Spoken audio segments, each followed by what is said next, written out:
ठीक है, अब हम देखते हैं प्रेजेंट टेंस। तो प्रेजेंट टेंस क्या है? प्रेजेंट टेंस का मतलब अभी हम बताए हैं, प्रेजेंट टेंस का मतलब होता है वर्तमान, पास्ट का मतलब होता है भूत का, और फ्यूचर का मतलब क्या होता है? भविष्य का। तो हम एक एक करके हम देखेंगे, ठीक है। तो चलिए देखते हैं प्रेजेंट। प्रेजेंट का मतलब यह होता है वर्तमान। और वर्तमान हम कैसे पहचानेंगे? वर्तमान काल कैसे पहचानेंगे? जिस सेंटेंस के लास्ट में है, हु, हो, तो आप समझ जाइए किसका सेंटेंस है, या प्रेजेंट का सेंटेंस है, ठीक है। जैसे वह घर पर है, वह नाराज है, वह मेरा भाई है, तो सेंटेंस में क्या आ रहा है आ रहा है, ठीक है। तो चलिए हम करते हैं, यदि ऐसा सेंटेंस आएगा, प्रेजेंट का सेंटेंस आएगा, तो हम कैसे करेंगे, चलिए देखते हैं। अब बिना रूल्स का कोई भी सेंटेंस बनने वाला नहीं है, इसीलिए कृपया करके वीडियो को पूरा देखिए, तभी आपको सारा कॉन्सेप्ट क्लियर होगा। चलिए देखते हैं। तो आपके रूल्स को समझना पड़ेगा। रूल्स आपका क्या है? Subject plus is am are. Is am are आपका क्या है? हेल्पिंग वर्ब है प्लस ऑब्जेक्ट।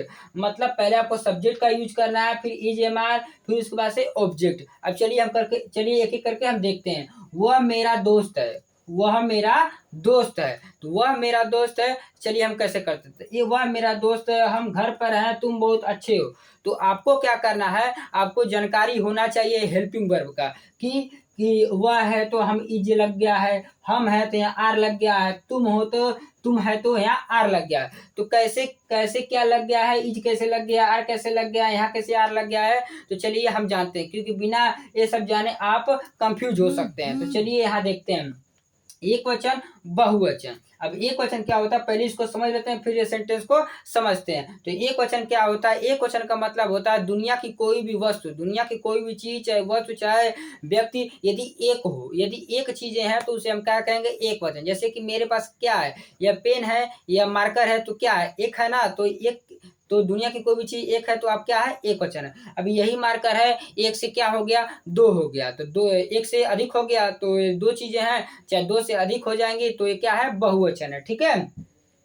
तो दुनिया की कोई भी चीज यदि एक है तो एक वचन, दुनिया की कोई भी चीज एक से अधिक है, दो है, चार है, 10 है, लाख है, तो क्या हो जाएगा? बहुवचन, ठीक है। तो देखिए एक वचन करता क्या क्या है, ध्यान समझते हैं। ही है, सी है, इट है, दिस है, दैट है, और नाम है। मतलब एक नाम होना चाहिए। तो ही का मतलब वह, सी का मतलब वह, इट का मतलब यह, दिस का मतलब यह, दैट का मतलब वह, और नाम। तो इन सब एक वचन जहां कहीं भी सब करता रहेंगे, सबके साथ हम क्या लगाएंगे? इज लगाएंगे। क्या लगाएंगे? इज लगाएंगे। और बहुवचन, बहुवचन जितने सारे कर्ताएं हैं, आई है, वी है, यू है, दे है, दीज है, दोज है, तो इन सब के साथ हम क्या लगाएंगे? आर। क्या लगाएंगे? आर।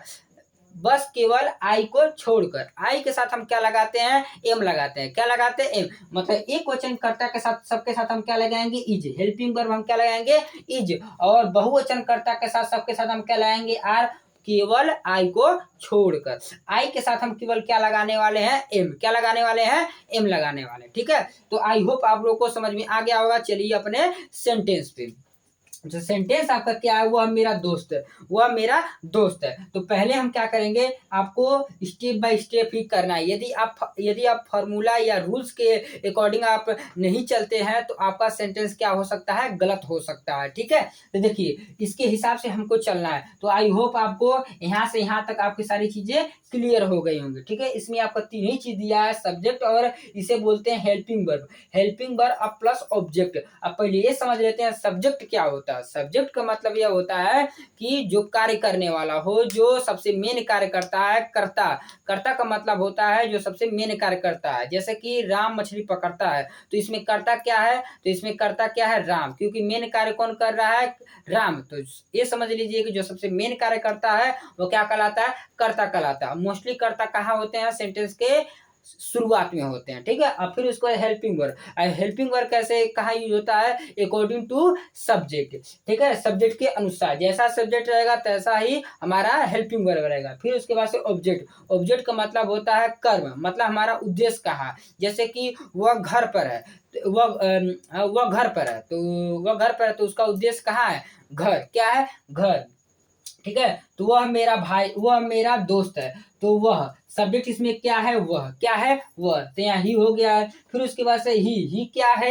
एक वचन है। ही क्या है आपका? अब देखिए ही, देखिए वह कहीं है, इसमें है कि इसमें है? तो हम देख पा रहे हैं ही का मतलब वह होता है। इसका मतलब वह को हम क्या लिखेंगे? ही लिखेंगे। क्या लिखेंगे? ही। फिर उसके बाद से ये तो सब्जेक्ट आपका हो गया।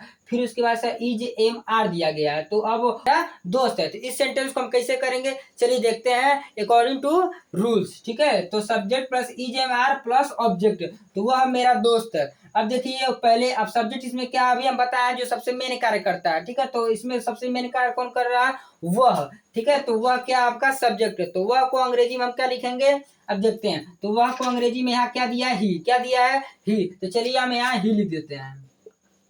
फिर उसके बाद से ये भी आपका हो गया। फिर उसके बाद से अब आ रहा है helping verb, is am are. तो कैसे हम पता करेंगे कि ही के साथ क्या लगेगा, इज लगेगा कि एम लगेगा कि आर लगेगा, तो हम कैसे हमको पता चलेगा। तो अभी हम आपको बताए हैं कि एक वचन क्रिया रहेगा, एक वचन करता रहेगा, तो एक वचन के साथ हम क्या लगाएंगे, इज लगाएंगे, और बहुवचन के साथ हम क्या लगाएंगे, आर लगाएंगे। और केवल आई आता है, आई के साथ हम क्या लगाएंगे, एम लगाएंगे। तो देखिए यहाँ आई तो है नहीं ना, एम तो लगाएंगे नहीं, और बहुवचन तो है नहीं क्योंकि वह दिया, वह मेरा दोस्त, तो वही ने मेरा दोस्त है। तो ये क्या है, सेंटेंस एक वचन है। तो एक वचन रहेगा तो हम क्या लगाएंगे यहाँ, इज। क्या लगाएंगे, इज। तो चलिए हम यहाँ इज लगाते हैं। वह हो गया, ये भी हो गया। अब मेरा, मेरा को हम अंग्रेजी में बोलते हैं मेरा, मेरी। मेरे को अंग्रेजी में बोलते हैं माई। क्या बोलते हैं, माई। तो यहाँ माई भी हो गया है, देखिए सब्जेक्ट भी हो गया है, हेल्पिंग वर्ब भी हो गया है, और ऑब्जेक्ट। और ऑब्जेक्ट इसमें क्या है, वह मेरा दोस्त है। तो दोस्त हमारा क्या है, ऑब्जेक्ट है। दोस्त को अंग्रेजी में बोलते हैं फ्रेंड। क्या बोलते हैं, फ्रेंड। तो वह मेरा दोस्त है, ही इज माई फ्रेंड। अब चलिए दूसरा सेंटेंस देखते हैं, हम घर पर हैं। तो हम की अंग्रेजी क्या होगी, तो हम की अंग्रेजी होगी वी। वी का मतलब होता है हम, तो यहाँ लिख देते हैं वी। तो आपका सब्जेक्ट हो गया। फिर उसके बाद से हम क्या लगाएंगे, इज लगाएंगे कि एम लगाएंगे कि आर लगाएंगे। तो हमको पता है कि यह बहुवचन की कैटेगरी में आता है, तो वी के साथ हम क्या लगाएंगे, आर। क्या लगाएंगे, आर। तो वी के साथ क्या लगेगा, आर। लगा दिए, वी आर। फिर उसके बाद से अब आ जाता है ऑब्जेक्ट। तो ऑब्जेक्ट आपका क्या है, घर। अब घर पर, अब देखिए घर पर दिया है तो हम क्या लगाएंगे, एट होम। एट होम, तुम बहुत अच्छे हो। अगला क्या है, तुम बहुत अच्छे हो। अब देखिए सब्जेक्ट इसमें क्या है, तुम। तुम की अंग्रेजी क्या होता है, यू। यू का यू हो गया। फिर यू के साथ हम क्या लगा, यू भी क्या है आपका बहुवचन की क्रिया कैटेगरी में आता है, तो यहाँ क्या लगा देंगे, आर। क्या लगा देंगे, आर। You are. फिर उसके बाद से बहुत अच्छे हो, तो very good. Very good, you are very good. तो आपको सिंगुलर और प्लूरल के जितने सारे कर्ता हैं सबको आपको क्या कर लेना है, याद कर लेना है। स्पोकन इंग्लिश में बहुत सारे इनका यूज है, मतलब इनके बिना आप कुछ भी कर नहीं सकते हो। तो आपका ये होमवर्क दिया गया है, आपको ये याद करके ही आना है।